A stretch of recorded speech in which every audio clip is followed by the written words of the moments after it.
partager ta parole, ce que tu m'as mis sur le cœur. Tu sais que je ne suis pas le seul. Quand on prépare un message, on prie, on réfléchit, enfin, je veux dire, à ce que tu veux. Enfin, moi, je me sens sur toi. Je dis, mais Seigneur, qu'est-ce que je dois dire et qu'est-ce que tu veux mais maintenant encore aussi, j'ai besoin de toi. Nous avons besoin de toi. Nous avons aussi, nous qui entendons, nous avons besoin aussi de comprendre, de saisir, voilà. Et Père, je te remets vraiment ce moment parce que je sais que je suis incapable de changer les vies, de transformer les vies. Mais ta parole peut le faire, Seigneur, et toi, tu peux le faire par ton Esprit Saint. C'est pourquoi je te prie dans le nom de ton Fils Jésus-Christ. Amen. Voilà. Eh bien, aujourd'hui, je vais vous parler d'un sujet. J'aime bien vous dire tout de suite, enfin je ne le fais pas toujours, mais de plus en plus, en tout cas j'aime bien de dire directement de quoi je vais parler, comme ça, en plus comme je sais que je suis quelqu'un parfois qui peut avoir des bifurcations et tout ça, en tout cas j'ai un système de pensée un peu comme ça, alors comme ça vous savez de quoi je parle, quoi. Ça, donner même un titre ou un sujet, ça aide déjà, voilà. En tout cas, je vais parler de nos choix, voilà. Et je vais parler de nos choix et des conséquences de nos choix, d'accord ? Parce que je pensais que c'était vraiment quelque chose d'important à traiter, même si je vais devoir survoler certaines choses, mais voilà, je vais parler de ça aujourd'hui. Alors je pensais, vous voyez, on a tous des portables, hein, voilà, GSM, smartphone, portable, insupportable, enfin, vous voyez quoi. Et au début, c'était des simples téléphones. Et puis, on est passé à des smartphones, et puis voilà, maintenant, les smartphones, on a tout, quoi. Je veux dire, GPS, c'est un petit ordinateur, GPS, téléphone, encore heureux, appareil photo, je veux dire, on peut le consulter pour pas mal de choses. Voilà, on a même l'intelligence artificielle. Voilà, ça a progressé, quoi. Et on le consulte pour tout, non ? On le consulte pour tout. Moi, j'habite près du collège, enfin, en deux écoles, et il y a quelques temps, quand je voyais sortir les étudiants, avant, je les voyais passer comme ça, de temps en temps avec une cigarette ou quoi, comme ça. Maintenant, enfin bon, voilà, maintenant, tous comme ça. Tout le monde. Bon, alors je peux comprendre, hein. Je peux comprendre, parce que, voilà, peut-être il y a tellement de choses à vérifier après l'école. Bon, soit. Et c'est comme ça a progressé. Alors, on le consulte pour la météo, on consulte le GPS pour les distances, savoir à quelle heure on va arriver si on part de là. Et puis, on consulte Google pour les horaires et des renseignements, des tutoriels, parce qu'on veut avoir des explications sur certaines choses, toutes sortes de renseignements, etc. Et voilà, maintenant, et pourquoi s'en priver, hein, je ne vais pas faire bon, bien qu'il faut apprendre à gérer tout ça, parce qu'il y a des jeux, tout ça, machin, bon, il y a des choses pas bonnes aussi, évidemment, ça, on le sait, il n'y a pas que moi qui le dis, il ne faut même pas être chrétien spécialement pour le dire. Mais voilà, et pourquoi on s'en priverait, d'accord ? Donc, je ne suis pas en train de dire, bon, c'est pas ça que je prends un peu notre smartphone, vous allez voir, je le prends un peu comme un exemple, parce que on le consulte, et il n'y a aucune raison, finalement, qu'on ne le consulte pas. Pourquoi se priver de chercher les horaires d'ouverture, par exemple, d'un commerce? Pourquoi ne pas le consulter pour trouver une adresse? Pourquoi ne pas consulter des tutoriels pour avoir des explications, etc., etc. Pourquoi ne le ferait-on pas? Mais on le fait simplement à cause des conséquences, d'accord? Vous voyez ce que je veux dire? Je parle déjà de conséquences. Ben oui, parce que si tu vas prendre le train, tu ne consultes pas les horaires, alors que tu les as là. Qui connaît les horaires des bus, tout par cœur? Et là, on a tout. Alors on consulte. Parce que si tu arrives en retard, tu vas rater ton train. Si tu ne sais pas, tu vas arriver à n'importe quelle heure, etc., etc., etc. C'est bien pratique, n'est-ce pas? D'accord? Et voilà, et je voudrais aujourd'hui vous dire que la vie est faite de choix et de conséquences. Et j'aimerais vraiment qu'on prenne conscience de ça, parce qu'on n'en prend pas assez conscience de ça. On est tout le temps, chaque jour, face à des choix. Tout le temps, tout le temps, tout le temps, tout le temps. On doit tout le temps on doit faire des choix. Le matin, je choisis de me lever ou pas. Le matin, quand c'est le culte, par exemple aujourd'hui, bon, je dis il y a beaucoup de malades, je vais pas voilà, les blâmer, je l'ai dit tout à l'heure, enfin soit, c'est pas ça le problème, mais je veux dire, voilà, on se lève, peut-être certains, je sais que certains c'est comme ça, on se dit mais qu'est-ce que je fais aujourd'hui? Eh bien c'est un choix, rien que ça c'est un choix. Mais tous les choix, et ça j'aurais voulu insister aujourd'hui, j'aimerais que vous sachiez que tous nos choix ont des conséquences. Même les plus petits choix ont des conséquences. Et c'est vraiment important de savoir ça. Parce que, je vous dis c'est important de savoir ça, vous allez me dire, mais on le sait. Oui, mais justement, c'est pour ça que c'est important, parce que, apparemment, moi j'ai l'impression que notre manière de vivre souvent, je vais parler de moi-même également, hein, certainement, souvent dans certaines situations, ne reflète pas le fait que je sais que mes choix ont des conséquences.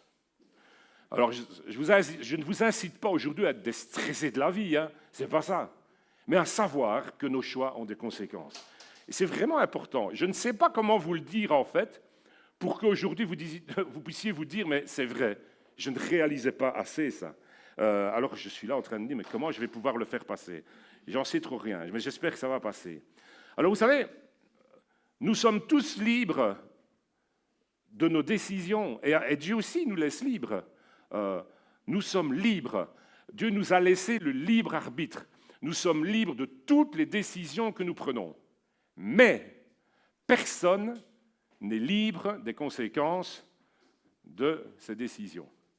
On peut choisir ce qu'on fait, on peut choisir ce qu'on dit, on peut choisir ce qu'on va faire, mais on ne peut pas choisir les conséquences.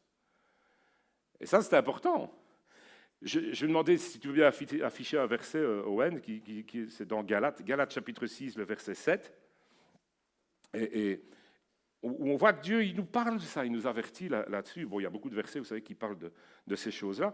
Et l'apôtre Paul, ici, dit ceci, il dit, « Ne vous y trompez pas, on ne se moque pas de Dieu. Ce qu'un homme aura semé, il le moissonnera aussi. » Bon, évidemment, ici, c'est dans un cadre un peu spécifique, mais il y a quand même une règle. Il y a quand même une loi. On récolte ce qu'on sème.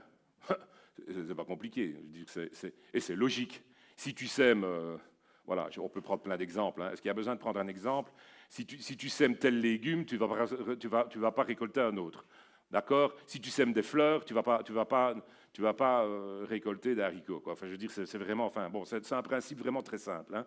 Ça sert à rien de l'expliquer. Mais c'est un principe de la vie de tous les jours. C'est les conséquences des choix que je fais. Je pense que c'est un principe qui vaut aussi pour ça. Je fais des choix. C'est normal que ma vie après soit influencée par mes choix. D'accord? Bon, là, ça me semble évident aussi. Alors ensuite, il ajoute, Paul, au verset 8, « Celui qui sème pour sa chair moissonnera de la chair la corruption. Mais celui qui sème pour l'esprit moissonnera de l'esprit la vie éternelle. » Et là, ça devient plus intéressant encore. Parce que ça veut dire tout ça. Ça veut dire quoi ça, la chair? La chair, mais c'est pas. Ben, souvent c'est péjoratif, d'accord? Parce qu'elle s'oppose à l'esprit. L'esprit, c'est la vie. C'est l'esprit de Dieu, c'est la vie. L'esprit de Dieu, d'accord? C'est la vie. Et la chair s'oppose à l'esprit, d'accord? Ça, c'est le contexte. Alors voilà, parce qu'il faut que j'explique quand même. Tout le monde ne comprend pas nécessairement. Nous, on a notre patois et nos habitudes, mais il faut que tout le monde comprenne. Et voilà, la chair est opposée. Alors la chair, après tout, c'est normal qu'on mange, c'est normal qu'on satisfasse certains besoins. Mais ce n'est pas de ça que ça parle. Si mes objectifs sont motivés par les besoins de ma chair et pas par les besoins et les désirs de l'esprit, cela me conduit non pas à la vie, mais à la corruption, c'est-à-dire à la mort. Parce que la corruption, ça veut dire corruption, quelque chose qui se corrompt, qui se détériore, qui meurt. D'accord? Et ça, c'est important de savoir. Malheureusement, la chair, qui a des désirs contraires à ceux de l'esprit, bien, elle est là tout le temps. Vous ne savez pas la faire taire. Enfin, il faut un peu apprendre à la faire taire, mais elle est tout le temps en train de réclamer quelque chose. Tout le temps quelque chose. Et ça va. Et ce n'est pas seulement manger et boire, c'est des désirs, la convoitise, la soif de posséder, enfin, c'est beaucoup de choses. Et si nous faisons des choix qui sont motivés par la chair, eh bien, ça nous mène le texte nous dit, à la corruption et pas à la vie. Alors, écoutez, je pense que c'est facile de comprendre ça. C'est-à-dire, je pense que c'est facile de comprendre que tous nos choix ont des conséquences. C'est facile de comprendre ça, non? Le moindre petit choix a des conséquences. Je vous dis, c'est pas que vous pas être stressé de la vie, hein, d'accord? Ok, c'est pas ça. Je répète une deuxième fois. C'est facile de le comprendre. Mais ça devrait être logique. Puisque nous le comprenons, ça devrait être logique de vivre selon ça. Non? Et pourtant, moi, je n'ai pas l'impression que c'est pas comme ça tout le temps. Parce que on a tellement je pense qu'on est tellement animé souvent par des passions, des désirs, animés par plein de choses que finalement, on vit et on oublie que notre vie est régie tout entière par des choix et des conséquences. C'est pour ça que je le répète, choix, conséquences, je le répète. Choix, conséquences. Tout le temps, tout le temps. Ta vie est faite de quoi? Choix, conséquences. Choix, conséquences. Et donc, facile à comprendre, logique de vivre comme ça. Logique, de vivre en sachant ça et selon ça. Alors, ça ne devrait donc pas être si difficile de vivre selon ce principe logique, en tenant compte. Et ce n'est pas si difficile que ça. Mais il faut le vouloir, il faut s'en rappeler, et je pense qu'aujourd'hui, c'est un élément essentiel que je rappelle. Comment? Alors c'est ça qu'on va voir un peu. Comment? Et, vous savez, je suis en train de parler de ça et je dis, oh là là, mais je me demande, mais comment je vais faire passer ça? Mais est-ce que vous vous rendez compte que... alors, on croit en Dieu, ça veut dire qu'on croit au monde spirituel, et ça veut dire que si on croit au monde spirituel, on croit aussi au monde spirituel occulte. Et ce monde spirituel, lui, ce qui fait quand il agit dans nos vies, c'est justement pour nous pousser à faire des mauvais choix, des petits mauvais choix pour commencer. Vous voyez? Des petites choses insignifiantes, et encore, qui paraissent insignifiantes, et encore, et encore. Et on devient les choix qu'on fait. Et ça nous transforme petit à petit, parce qu'on n'est pas conséquent, on n'est pas responsable. On vit dans on vit dans une espèce de vie, dans une espèce de... Ouais, c'est comme si la société, j'aime pas utiliser ce mot-là, parce que c'est un peu bateau, hein, mais trop romantique, là, tout le temps. Ouais, on est là comme ça, et on est... Mais les gars, c'est pas comme ça. Excusez-moi de vous appeler les gars, mais vous comprenez, c'est pas... Bon, c'est pas comme ça. C'est une expression, hein, je l'appelle pas, voilà. Et les gars, ouais, c'est une expression. Ce n'est pas comme ça, d'accord? Alors, moi je vous dis ceci, aujourd'hui. Au lieu de consulter Google, alors faites-le, c'est pas mal. Consultez Dieu. Au lieu de consulter Google, consulte le Saint-Esprit. D'accord? Et on va voir un peu ça. Ça va? Hey Google, comment trouver la volonté de Dieu? Chercher la volonté de Dieu est une quête personnelle et profonde. Bien qu'il n'y ait pas de formule magique, voici quelques pistes pour vous guider. Merci. La Bible, c'est la parole de Dieu. En Extra. la lisant et en méditant, vous pouvez trouver des principes et des enseignements qui vous aideront à discerner sa volonté pour votre vie. La prière. La prière. Communiquer avec Dieu est essentiel. Bien. Priez sincèrement en demandant sa guidance et sa sagesse. L'Esprit Saint. L'Esprit Il est Saint. votre guide intérieur. Écoutez sa voix douce et ses impressions. La communauté. Entourez-vous de croyants matures qui peuvent vous conseiller. Ah, vous de encourager. chrétiens matures. Les circonstances- Pas mal, hein? Pas mal, hein? Pas mal. Mais c'est pas, ça va pas, c'est pas très long. C'est pas très profond. C'est bien l'intelligence artificielle, mais j'ai fait ça, je dis, hey, on peut consulter Google alors, même pour ça. Mais après, il signale, attention, je ne suis que, je ne sais pas comment ils disent, mais en fait, je suis que quoi c'est l'intelligence artificielle, quoi. Vous avez besoin peut-être de plus. Bon, voilà. Alors, c'est pas mal. Mais moi, je vous dis, c'est bien. Consulte Google pour tes horaires de train, mais consulte le Saint-Esprit et consulte Dieu. Alors, waouh, c'est très bien. Oh, ne croyez pas que j'ai fait ma prédication avec ça, je l'ai fait après. J'ai fait cette expérience-là, j'ai posé quelques questions et je me suis amusé. Je dis, waouh, c'est intéressant. Et puis, vous savez, c'est souvent les mêmes trucs qui reviennent. Et puis voilà. Mais oui, effectivement. Comment je dois faire? Comment je peux trouver la volonté de Dieu? Parce que c'est ça qui est important. Hein. Eh bien, en étudiant la Bible. Alors, je suis désolé, votre appareil, là, c'est ce qu'il va vous dire. Hein. Je ne sais pas si vous pouvez faire ça hein, avec votre smartphone, mais en tout cas, étudiez la Bible. Et je dis étudier parce que ce n'est pas parce qu'on commence à la lire qu'on comprend. Il faut des années, puis on n'a jamais fini de la comprendre. On n'a jamais terminé. Prier, bah oui, voilà. Quel temps vous passez dans la prière? Dans la recherche vraiment de la volonté de Dieu, de la direction de Dieu, de la présence de Dieu. Combien de temps on passe? Vous savez que pour l'instant, jusqu'au 15 décembre, on a décrété 3 mois où on cherche, on doit chercher Dieu. Je ne sais pas si vous vous tenez à ça, mais c'est tellement important. Et je crois qu'il faudra encore relever d'autres défis, où on veut vraiment chercher la présence de Dieu dans nos vies et dans l'Église. Être présent aux réunions, etc. Bon, voilà. Et je ne sais pas si ça s'essouffle un peu, j'ai l'impression, mais soit, c'est vraiment important de faire ça. Alors, vous savez comment on trouve la volonté de Dieu? Et je vous dis seulement certains petits points parce que vous allez voir pourquoi, parce que je ne peux pas traiter tout comme ça. Mais vous savez aussi comment on trouve la volonté de Dieu? Par la vue. Ouais, par la vue. Et peut-être la vue, les oreilles.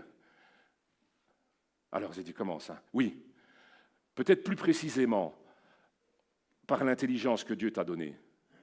Dieu t'a donné un cerveau, en principe. Certains, c'est plus hormonal.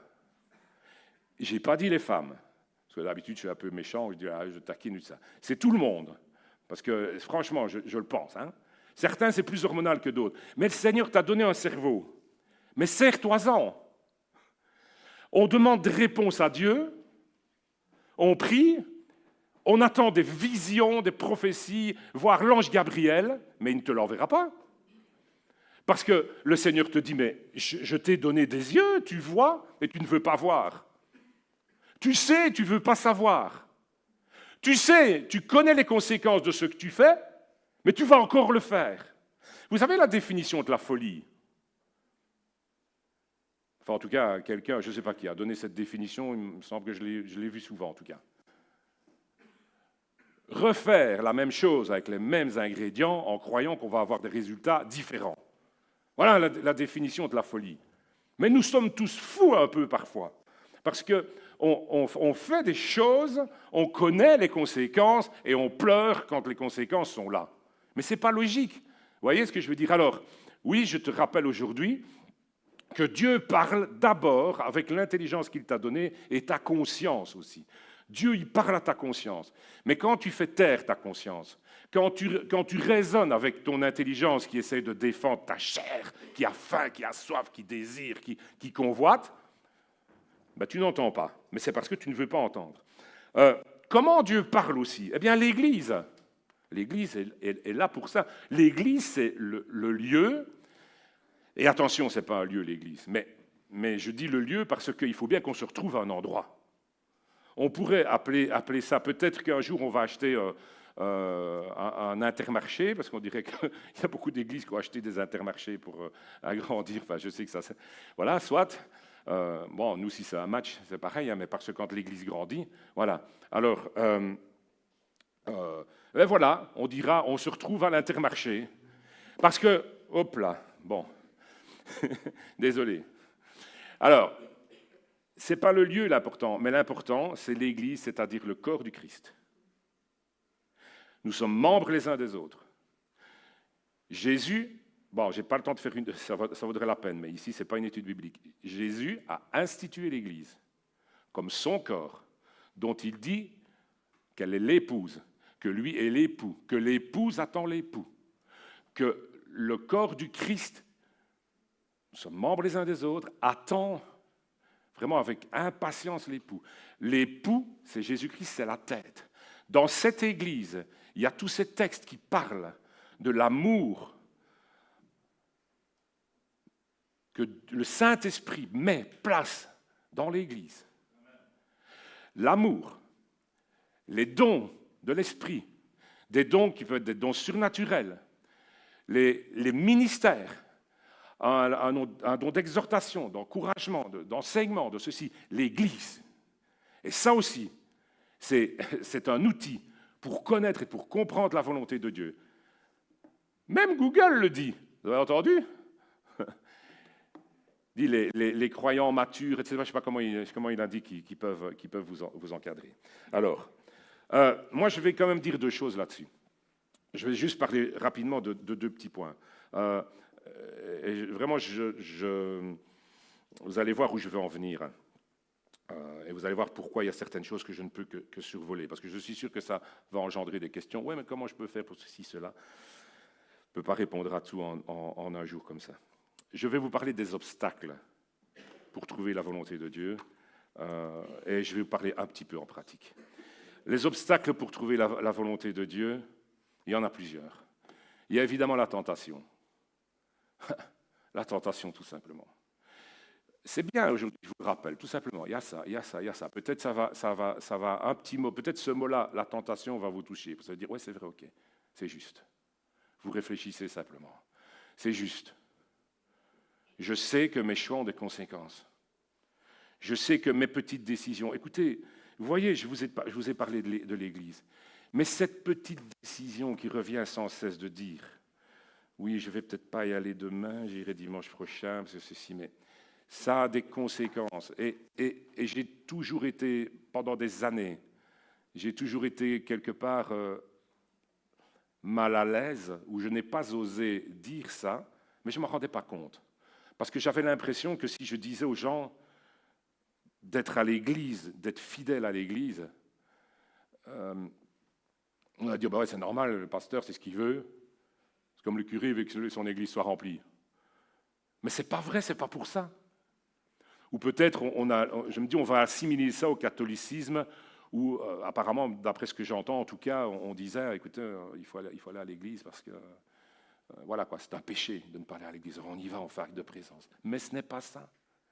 Alors je ne vais pas vous réexpliquer, je viens de vous dire pourquoi là maintenant. Et donc, je vous parle de la tentation. Mais la tentation de dormir, c'est la chair. Tandis que l'esprit, il vous dit quoi?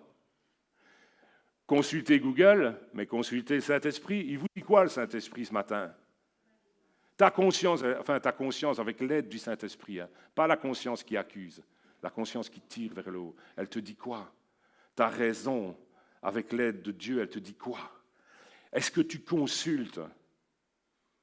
On ne consulte pas. On a un outil bien plus performant qu'un smartphone, des outils plutôt à notre disposition. Le Saint-Esprit, l'Église, enfin je veux dire, toutes les choses, dont la prière, etc. Et je vais un petit peu développer ça. La tentation est un frein, un obstacle pour trouver la volonté de Dieu. Les émotions sont des obstacles pour trouver la volonté de Dieu. Je ne peux pas trouver la volonté de Dieu avec mes émotions. Moi, quand je suis envahi d'émotions, je ne vois pas clair. Quand je suis en colère, je ne sais pas prendre une bonne décision. Quand j'ai peur, je ne sais pas prendre les bonnes décisions. Quand je suis blessé, je ne sais pas prendre les bonnes décisions. Je ne peux pas. Quand j'ai en moi un désir de vengeance, je ne peux pas prendre les bonnes décisions. Je vous le répète, quand je suis blessé, quand ma blessure n'est pas cicatrisée, etc. Je ne peux pas prendre les bonnes décisions. Ces choses-là sont des obstacles pour trouver la volonté de Dieu dans ma vie. Je vous rappelle quand même, je me rends compte que il y a tellement à dire. Et puis, vous savez, c'est un peu compliqué pour moi parce qu'avant, je prêchais, j'apportais des messages à une église, je veux dire, qui grandissait presque en même temps que moi, quoi. Vous voyez ce que je veux dire? Mais maintenant, il y a tellement de renouvellement, tellement de nouvelles personnes qui s'ajoutent, et tellement de... Je me rends compte, je dis, oui, mais non, il faut que j'explique ça. Oh, je n'avais pas prévu d'expliquer ça, mais je dis, on va peut-être pas comprendre. Alors, rassurez-vous que ça me complique la tâche, même là, quand je suis en train de vous parler. Les états d'âme, ça complique la recherche de la volonté de Dieu. Ah oui, je voulais vous dire ceci, c'est ça. Sachez, alors oh, tu l'as déjà dit, oui, je sais, mais il y en a qui ne l'ont jamais entendu. Est-ce que vous savez que la volonté de Dieu, parce que ça c'est important, elle est bonne pour lui, mais elle est bonne pour toi. La Bible dit la volonté de Dieu est bonne, agréable et parfaite. Parfaite, ça ne veut pas dire qu'on va vivre la perfection ici sur terre. Mais au niveau de la volonté de ce qui est bon, c'est parfait. Dieu ne désire rien que de plus... Il n'y a rien de plus parfait, plutôt, que la volonté de Dieu pour toi. Cherche à faire ce que Dieu veut faire, et je t'assure que c'est le meilleur pour toi. Ça ne veut pas dire que Dieu il va te conduire comme ça, comme un pantin, comme un robot, programmé pour faire certaines choses. Non. Tantôt, il va te dire, écoute, là... Comme on en a parlé récemment, Brigitte en a parlé, le chemin étroit. Écoute, c'est le chemin étroit. Tu n'as pas d'autre solution, c'est ça. Parfois, tantôt, Dieu va te dire, mais tu sais, là, je te laisse un espace et tu es là. Mais Seigneur, qu'est-ce que je fais? Mais Seigneur, qu'est-ce que je fais? Mais je t'ai donné des yeux, tu vois bien. Là, c'est comme ça, là, c'est comme ça. Fais ce que tu veux. Dieu, quand tu cherches vraiment la volonté de Dieu, quand tu cherches vraiment, attention, parce que je vais continuer, j'ai encore des choses à dire. Quand tu cherches vraiment la volonté de Dieu, quand tu es honnête, Dieu, il peut te parler, il a le pouvoir de te parler. Il a le pouvoir de te mettre en garde s'il y a quelque chose qui ne va pas. Mais attention, il faut vraiment être honnête, vraiment être honnête. Donc la volonté de Dieu, elle est bonne. Ça va? Sachez que ce n'est pas juste... on est en train de chercher à savoir ce que Dieu nous interdit ou nous oblige à faire. Ce n'est pas ça le but. Alors, comme je vous dis, les états d'âme sont un obstacle. C'est un peu comme les émotions, les états d'âme. Hein. On ne se sent pas bien. Alors, moi, j'entends parfois des choses comme ça. Non, je ne me sens pas bien, je ne sais pas, je ne me sens pas bien. Donc, je pense que ce n'est pas la volonté de Dieu. Mais écoute-moi, tu es déjà... pardonne-moi, mais tu as une tendance dépressive déjà. Et tu es en train de me dire, parce que tu ne te sens pas bien, c'est que ce n'est pas la volonté de Dieu. Mais non. Vous voyez, mais certains sont comme ça. Je ne suis pas en train de me moquer, hein, parce que l'état dépressif, ça existe. Mais si je peux quand même vous faire rire un petit coup, c'est pas mal. Voilà. Oh, non, je ne vais pas faire ça, je ne me sens pas bien. Ce n'est pas la volonté de Dieu. Non, non, non. Ton problème, il est émotionnel. C'est un problème d'état d'âme. Tu ne te sens pas bien. Vous voyez, et on se trompe souvent comme ça, on fait n'importe quoi. C'est pour ça qu'on a besoin d'être conseillé. Alors, vous savez, un truc aussi, qui empêche de trouver la volonté de Dieu. Alors, vous allez dire, ceux-là, je leur en veux, mais celles-là, je leur en veux, mais ce sont les hormones. Parce que les hormones, oh là là, ça rend bête, les hormones. Alors, je vais un petit peu... vous savez, je prends un peu l'exemple des relations hommes-femmes, filles-garçons, hein, d'accord? Ça va? Les flirts, les machins et tout ça. Je vais un peu toucher à ça. Mais ce n'est qu'un exemple. Mais si je m'attaque, entre guillemets, souvent à ça, c'est parce que je sais que c'est un instrument vraiment efficace pour se détourner de la volonté de Dieu dans nos vies et aller vers le bas. Ce sont les mauvaises décisions dans ce domaine-là. Plein de chrétiens qui étaient zélés ont chuté à cause de ça. Alors c'est pour ça que je n'arrête pas de mitrailler cet ennemi, dont le plus grand des représentants est hormonal. D'accord? Alors je sais bien que je fais rire certains. Mais alors les hormones, voilà, ça c'est un problème pour trouver la volonté de Dieu. Alors je sais que, écoutez, certains se disent que quand leurs hormones sont dans tous les états, c'est le Saint-Esprit qui leur parle.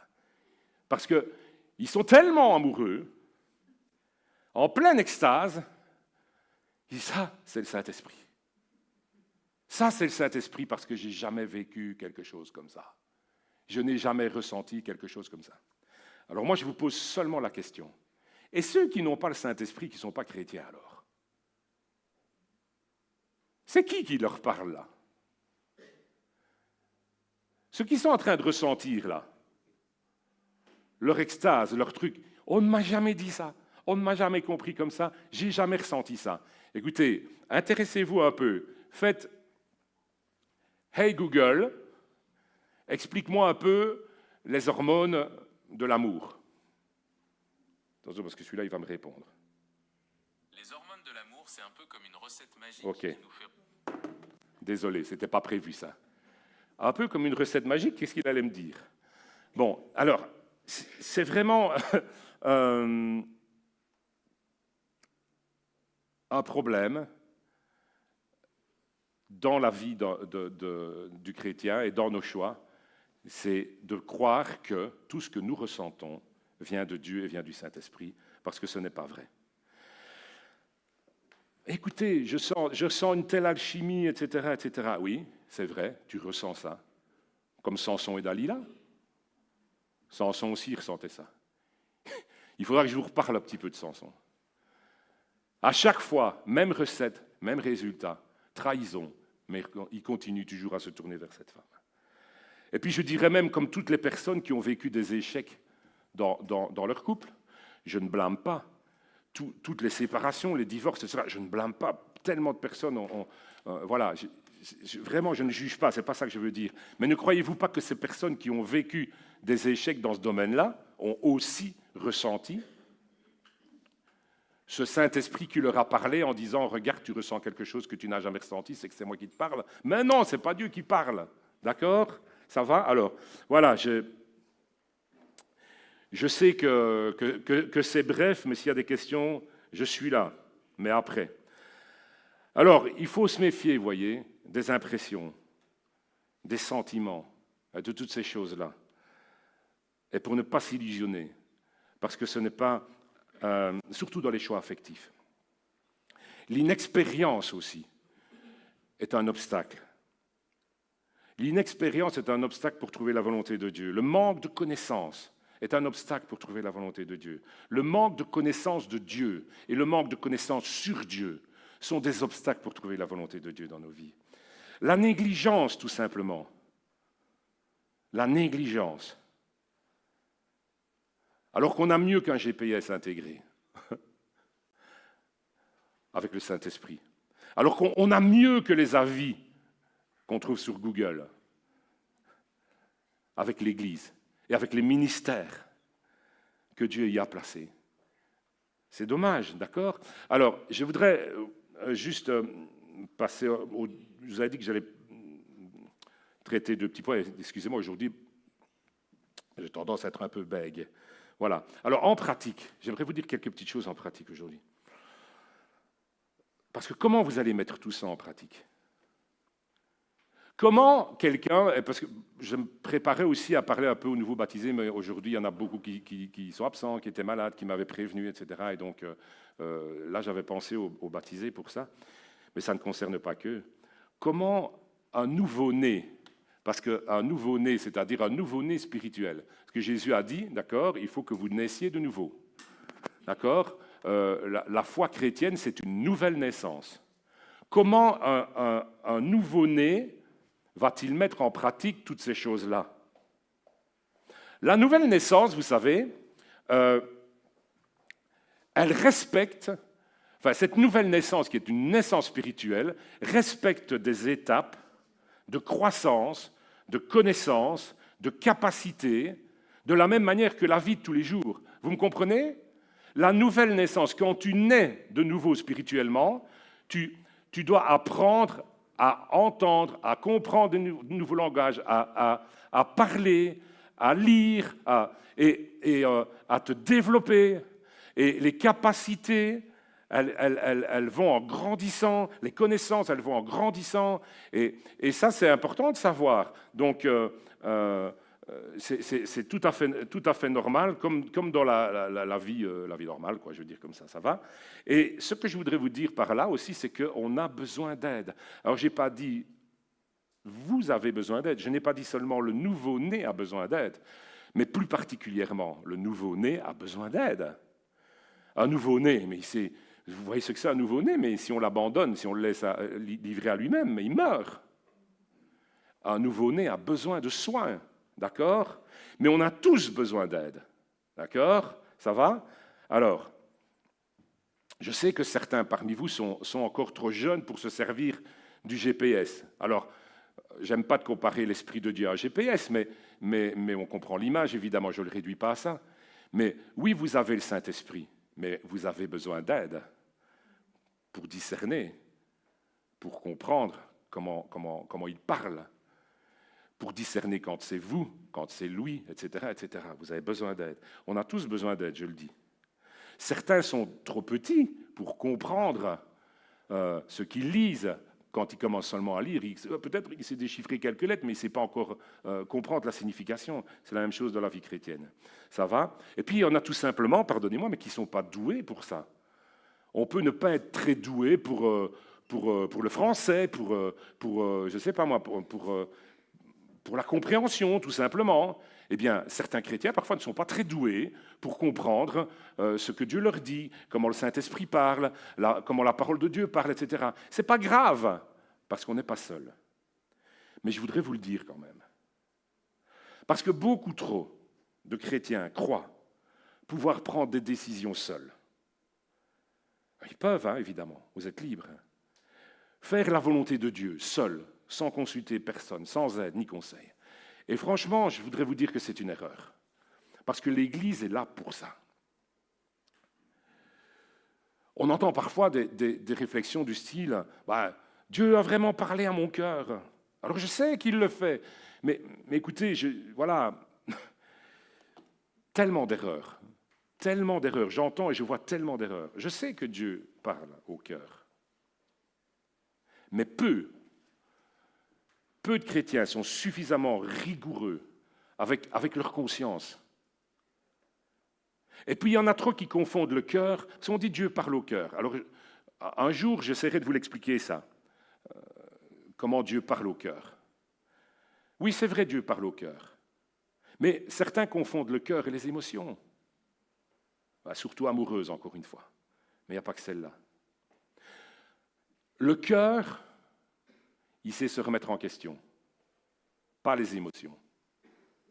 Vous me suivez là déjà un peu? Le cœur sait se remettre en question. Dieu parle à ton cœur. Tu interroges Dieu. Tu te mets vraiment avec honnêteté devant lui.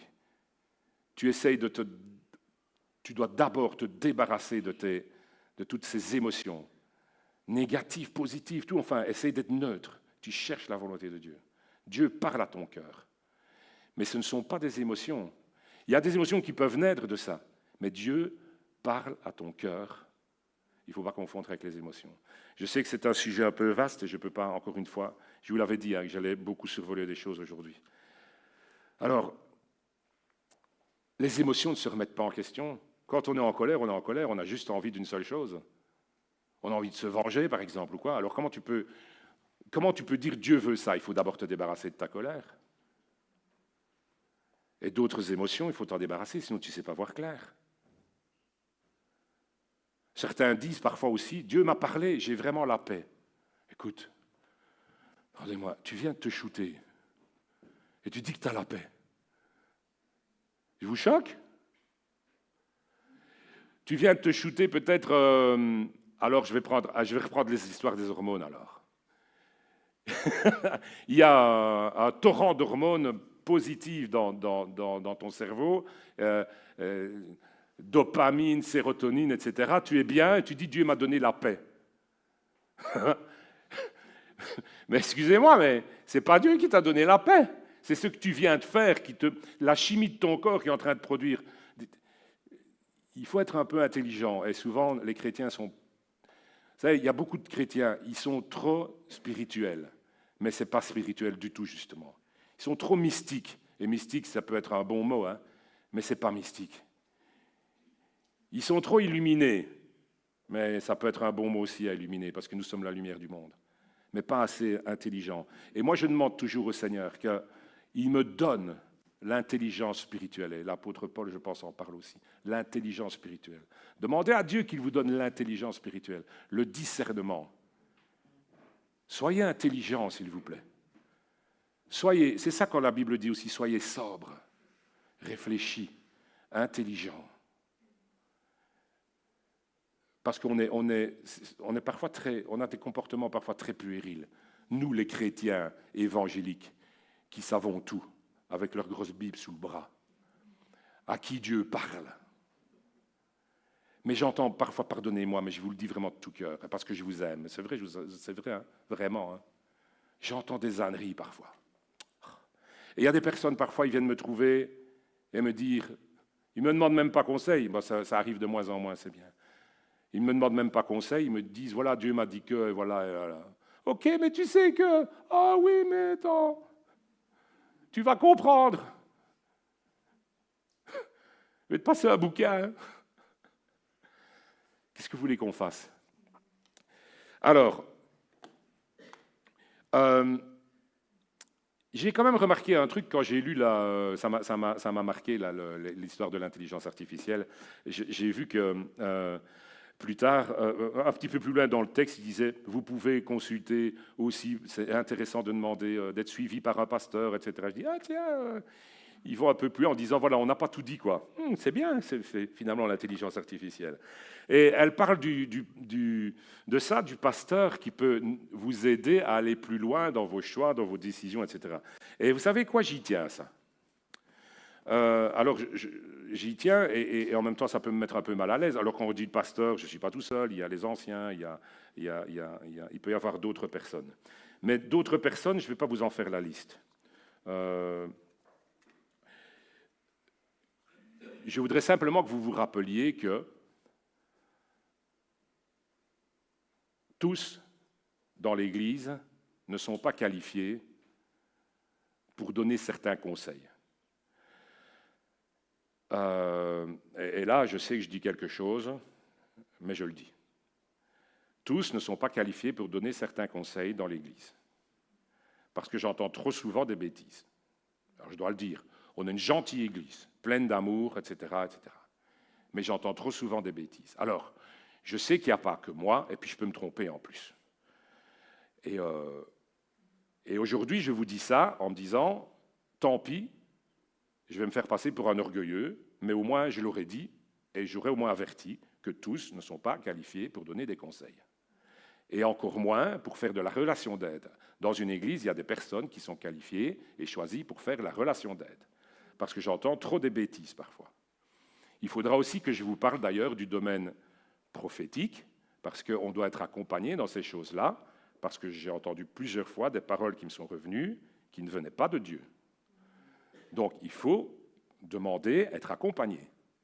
Alors, si vous voulez savoir, si vous avez besoin de conseils pour votre vie, je ne dis pas que moi, je connais tout loin de là. J'ai beaucoup de crainte, vous savez. Quand je reçois quelqu'un, j'ai beaucoup de crainte. Je me mets devant Dieu avec plein d'humilité. Et je dis, mais Seigneur, aie pitié de moi, je ne veux pas dire des bêtises. Et quand je ne sais pas, je dis, je ne sais pas. Et si vous voulez, vous pouvez venir me trouver, et je peux vous dire, est-ce que je pourrais peut-être aller trouver telle personne pour ça? Et peut-être on vous dira, vous avez trouvé peut-être Luc et Jean aussi, on dira, oui, pour ça tu peux. Voilà. Maintenant que je me serais fait passer pour un méchant, un orgueilleux, mais au moins je vous l'ai dit. Voilà. Moi j'ai pris ma responsabilité. Voilà une des raisons pour laquelle je ne voulais pas être pasteur. C'est parce qu'on est amené parfois à dire des choses comme ça. Mais je vous aime parce que vous tous, même ceux qui font des erreurs, vous êtes tellement gentils. Vraiment, c'est vrai. Mais c'est vrai, c'est vrai.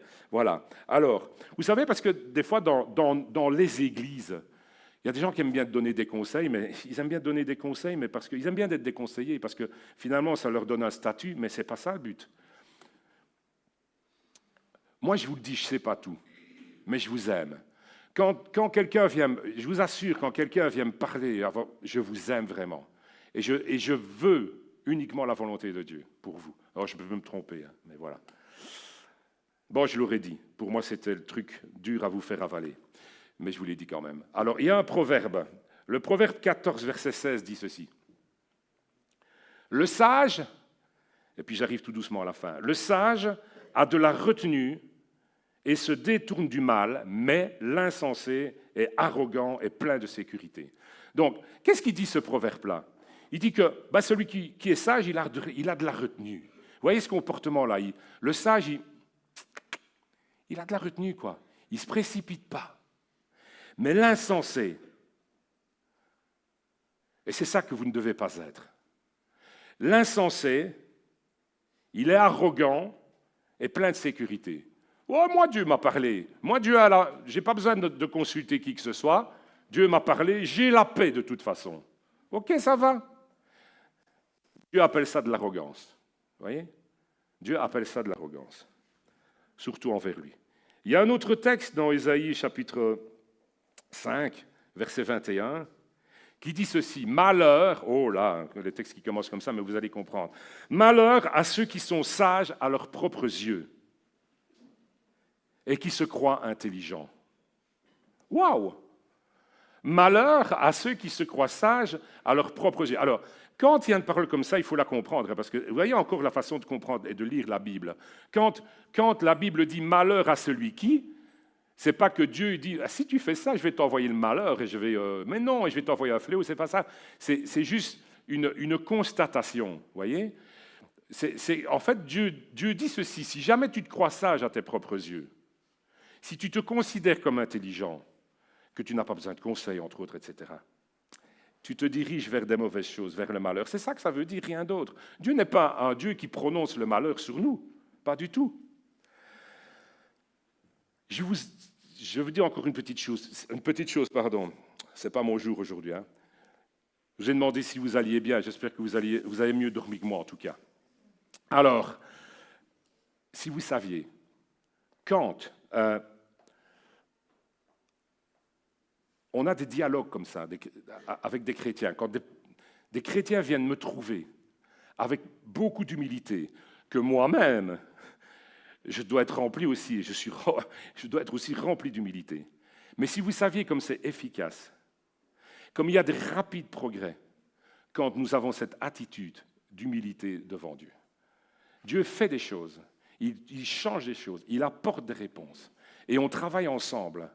Vous savez, je demande, moi je dis pasteur, mais Jean et Luc sont là pour le témoigner, je demande, je vois Jean sourit, tout ça, mais je leur demande, je dis, mais je ne sais pas ce que vous pensez, mais voilà, on est là parce qu'on a besoin, j'ai besoin de conseils. Alors, je vous l'ai dit, j'arrive tout doucement vers la fin.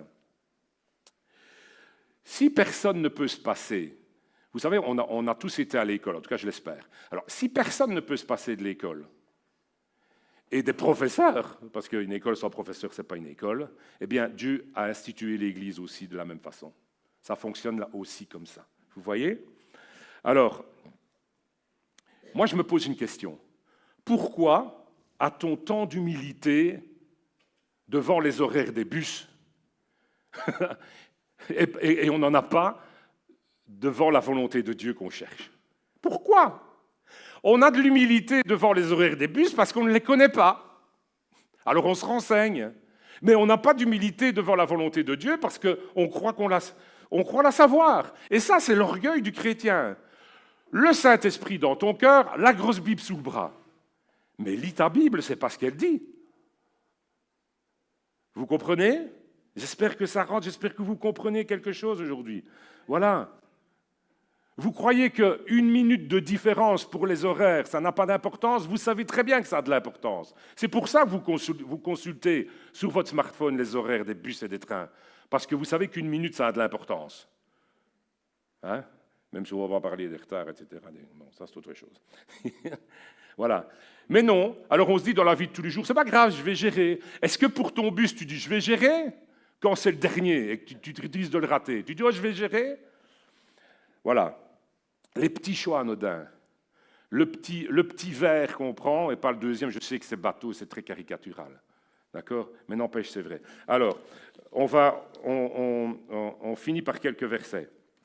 Le Proverbe chapitre 3, verset 5 dit ceci. « Confie-toi en l'Éternel de tout ton cœur. » Pardon. Proverbe chapitre 3, verset 5. Donc, confie-toi en l'Éternel de tout ton cœur. Et ne t'appuie pas sur ta sagesse. Verset 6, « Reconnais-le dans toutes tes voies, et il aplanira tes sentiers. » Mais est-ce qu'on fait ça? Parce que le problème, c'est que les chrétiens disent, ils croient faire ça, mais ils ne le font pas. Oui, reconnais-le dans toutes tes voies. Non, reconnais-le dans toutes tes voies, ça ne veut pas dire je fais mes choix et puis je reconnais que tu vas m'assister dans tous mes choix. Mais non, tu as choisi, tu n'as pas consulté Dieu.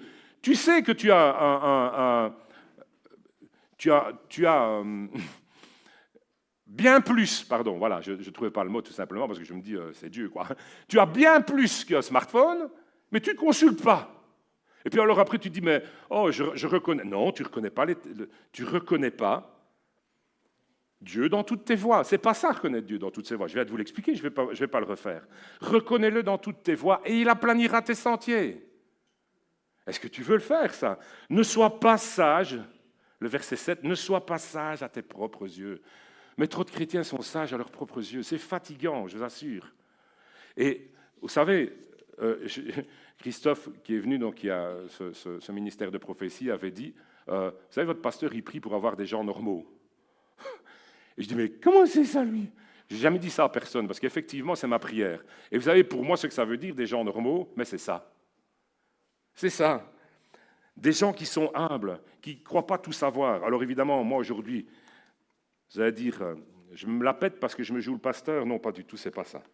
Mais j'essaye de vous faire passer quelque chose. Ça va? Alors, et je vous dis, ça ne concerne pas que les nouveau-nés spirituels. Ça concerne tout le monde. Ça va? Parce que beaucoup croient être autosuffisants pour leur vie spirituelle, mais personne ne l'est. Personne ne l'est. Et j'en suis très conscient pour moi-même. Alors, j'arrive à la conclusion. Vous savez, je sais aujourd'hui, j'ai un peu survolé, plané, vacillé de gauche à droite, je le sais. J'en ai fait de meilleurs, j'ai été plus éloquent que ça, je le sais. Mais je voudrais vous dire quand même que j'avais 2 buts principaux aujourd'hui, même si je n'ai pas été très, dans ma meilleure forme. C'est ceci, c'est prendre conscience, que vous preniez conscience que votre vie est faite tout le temps de choix et de conséquences. Petits choix, mais parfois grosses conséquences. Mini-choix, mini-choix, mini-choix, mini-choix, petit choix, mais grosses conséquences parfois. Je voulais vraiment que vous preniez conscience de ça et que vous preniez conscience de la deuxième chose, c'est de l'importance de l'Église. L'importance de l'Église, des ministères que Dieu a placés, de savoir qui Dieu a placé pour telle et telle chose, et que tout le monde n'est pas appelé à tout faire. Bref, nous avons besoin les uns des autres. Je viens de vous l'expliquer maintenant, d'accord? Je viens de finir ça. Dieu dit, je mets devant toi la vie et la mort. C'est fou, hein, ça, quand même. Alors, ça paraît, il y a des paroles comme ça, c'est comme quand un verset commence par malheur. Mais il faut comprendre ce que ça veut dire. C'est pas pour nous effrayer, c'est pour nous faire prendre conscience. Je mets devant toi la vie et la mort. Choisis la vie, c'est ça que Dieu dit. Voilà. Mais ça veut simplement nous dire, c'est sérieux. C'est sérieux, vos choix. Alors, je vous dis que je termine par des versets. J'en ai encore 2. Deutéronome chapitre 30, au verset 15. Et c'est ceci, et justement, ce que je viens de dire. Vois, je mets aujourd'hui devant toi la vie et le bien, la mort et le mal. Car je te prescris aujourd'hui d'aimer l'Éternel ton Dieu, de marcher dans ses voies. Vous voyez, il faut comprendre les textes. Ce n'est pas « oh, malheur à toi, la mort, la vie ». Non, je mets devant toi la vie. Marche dans ses voies, parce que dans ses voies, c'est la vie. Mais ce n'est pas la vie seulement, c'est la vie en abondance. Waouh, il y aurait tellement à dire là-dessus. Et puis après, il dit, et d'observer ses commandements, ses lois, ses ordonnances, afin que tu vives. Les ordonnances de Dieu, c'est un mot, c'est dans l'Ancien Testament, alors c'est un peu pompeux comme expression, mais c'est pour que tu vives. Et encore, c'est pour une vie en abondance. C'est pour que tu vives, c'est pas pour autre chose. C'est pas pour satisfaire un Dieu qui a envie de te tenir en bride comme ça, mais c'est pas du tout, Dieu n'est pas comme ça. Que tu multiplies, que l'Éternel, ton Dieu, te bénisse dans le pays dont tu vas entrer en possession. C'est pour ça que Dieu veut ça, pour qu'il puisse te bénir. Romains, le dernier verset, Romains 8, et puis je termine, il est grand temps. Romains chapitre 8, le verset 5, dit ceci. Ceux, en effet, qui veulent qui vivent selon la chair s'affectionnent aux choses de la chair, tandis que ceux qui vivent selon l'esprit s'affectionnent aux choses de l'esprit. Bon, ça je vous l'ai expliqué au début. Ça va? Mais l'affection de la chair, je vous ai expliqué. Vous vous rappelez? Ça va? Oui? L'affection de la chair, c'est la mort. Ben, c'est bien quand même d'avoir ça comme renseignement. Hein? L'affection de la chair, c'est la mort. L'affection de satisfaire la chair, les convoitises, la soif de posséder, d'avoir tout de suite, etc., etc. Le résultat, c'est la mort. Tandis que l'affection de l'esprit, c'est la vie et la paix. C'est pour ça que Dieu nous dit ça, parce qu'il nous aime. L'affection de la chair est inimitié, elle est contre Dieu. Inimitié, bon, on va pas. Elle est contre Dieu. Parce qu'elle ne se soumet pas à la loi de Dieu. La chair ne se soumet pas à la loi de Dieu, elle ne se soumet pas à Dieu, parce que, vous savez pourquoi? Je l'ai déjà expliqué une fois. Parce qu'elle ne le peut même pas. Elle ne le peut même pas. Or, ceux qui vivent selon la chair ne sauraient plaire à Dieu. Alors, ne vivons pas selon la chair, cherchons la volonté de Dieu. Attention, j'ai terminé. Les choix que vous faites sont révélateurs de qui vous êtes vraiment. Et les choix que vous faites vous transforment dans ce que vous allez devenir. Je sais bien, c'est une lapalissade, mais c'est d'accord? Ça va? Une grande majorité des tourments qu'on a dans notre vie proviennent de ce que en tant que chrétien, de ce que notre volonté propre reste beaucoup trop agissante. Beaucoup trop agissante. Notre volonté propre. Et de ce que notre confiance dans la volonté de Dieu, elle est trop maigre. Et parfois, elle nous inspire même la peur. On dit qu'on a confiance en Dieu, mais dans le fond, on a peur. Ce n'est pas logique. Si je sais que la volonté de Dieu est bonne, qu'elle est parfaite, pourquoi alors on s'obstine à faire sa propre volonté? Ce n'est pas logique. Ce n'est pas logique. Amen. Ah, que Dieu vous bénisse.